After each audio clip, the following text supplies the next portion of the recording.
Bonjour, il est 7 heures du matin, je vais lever. Il est 8 heures, je vais à l'école.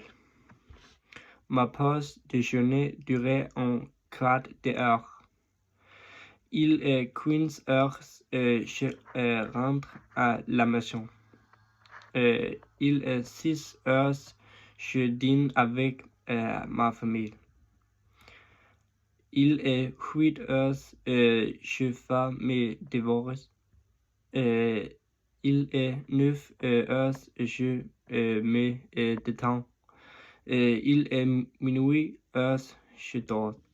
Nået til nægtelser på fransk, og de står ofte om verbet, så je ne mange pas, som på dansk betyder, jeg spiser ikke.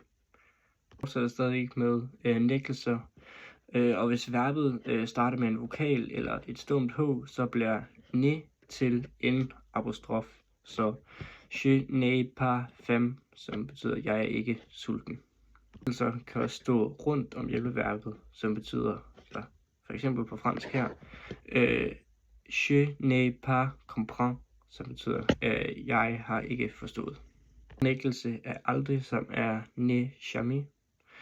For eksempel på fransk her, je ne regarde jamais la télévision, som betyder, jeg ser aldrig tv eller fjernsyn. Og så er vi så nået til mit franske digt. Je jamais aller à l'école, c'est super d'être avec mes amis. Le matin, c'est agréable d'avoir ma famille à la maison. J'aime faire du sport, alors je joue à football. Tous les soirs, je vais problème mon chien.